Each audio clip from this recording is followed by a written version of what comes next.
الراسية ممكن، والهدف الأول نعم، والهدف الأول يأتي في الدقيقة الثالثة مشاهدينا الكرام. هذا هو السيناريو الذي كنت أتكلم عنه، هذا هو السيناريو المثالي اللي ممكن يحدث مشاهدينا الكرام. سقراط جاب الجديد، سقراط جاب الجديد نعم في هذه الأثناء.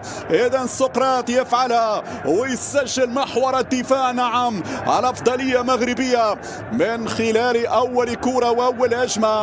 هذه الإعادة مرة أخرى، سقراط في وضعية ممتازة جدا. هنا يفلترون الداودي، هل فيها خطأ؟ هل فيها خطأ اللقطة الماضية؟ والثاني ينادي، الثاني ينادي نعم. قلت لكم بأن الشباك ستهتز للمرة الثانية نعم، والصورة واضحة. وليد بن صلاح يدون ثاني، واشرب يا نبيل يا با. الصورة تتغير والمنظر يتغير. بالأمس سقطنا أمام البرتغال، واليوم في أحلى بداية أمام كاليدونيا. هذه الإعادة داودي والهدف الثالث نعم، والهدف الثالث عن طريق لعب وليد بن صلاح.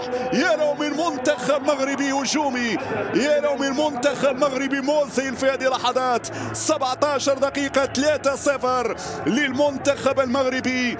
منتخب يولد من جديد، ومنتخب ينطلق من جديد، ومنتخب متعطش إلى الانتصار يا نبيل يا با. 3-0 في 17 دقيقة، والبقية تأتي.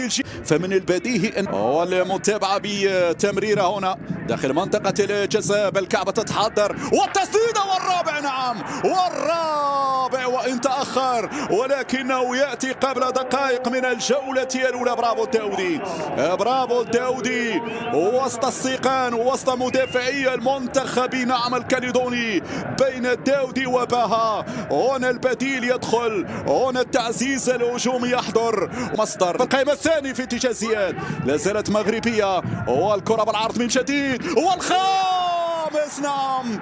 الفستيفال يتواصل، الكرنفال يتواصل، الأشبال يواصلون الزئير. هنا الخامس في هذا الشوط الأول، خمسة وخميس. هنا في عرض ممتاز، عرض فاخر للمنتخب المغربي. هنا في اسبايرزون يأتي الداودي ويعود الداودي ليقول أنا حاضر ولتأتي ركنية. هنا بالعرض والراسية والهدف السادس نعم.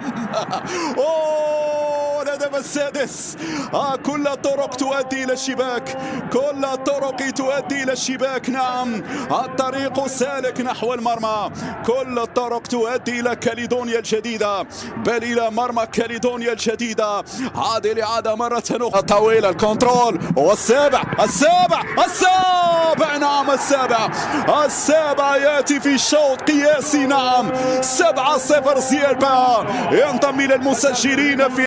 إذا ترقب انتظار. هنا الكرة تسدد مباشرة، والهدف الثامن الخلفي مباشرة إلى الشباك. ألم أقل لكم بأن مرمى ممكن يقربك للدور القادم. هذه كرة عن طريق بوحدي داخل منطقة الجزاء العرضية، والهدف التاسع نعم. سرعان ما يتم التدارك عن طريق زياد باها في أقل في ملعوبة هناك على جهتها اليمنى. هذه فرصة العاشر يا زياد. منها إمكانية رفع الكرة العرضية، زياد والعاشر عن طريق اللاعب الحداني.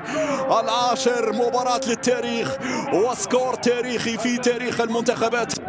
انه الآلة الهجومية لا تتوقف. السعيدي يتقدم، السعيدي والهدف 11. الهدف الحداني يظهر مرة أخرى. ألم أقل لكم بأن الحداني نعم مهاجم بمواصفات خاصة. الحداني يلا يا وسيم، علي يا وسيم، العرضية يا وسيم، هذه ممكن تكون أعلى. والتسديدة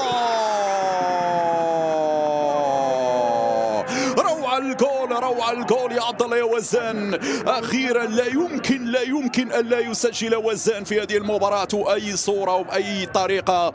عبد الله وزان يسجل الهدف الثاني عشر. صار عندنا زائد 4 مشاهدينا الكرام، صار عندنا زائد 4 نعم. 13 يلا 13 نعم. الهدف الثالث عشر للمنتخب المغربي مشاهدينا الكرام، سجل يا تاريخ. واصل الكرة على جهته اليمنى، هذه فرصة الهدف، هذه فرصة الهدف. الهدف والرابع عشر. نعم، الرابع عشر. المهرجان لا يتوقف. المناسبات مشاهدينا الكرام الأمامية البينية والمراوغة والتسديدة. الهدف الخامس عشر، الهدف الخامس عشر. 15 والهدف. نعم، عبد الله وزان. الماكينة الهجومية لا تتوقف. الماكينة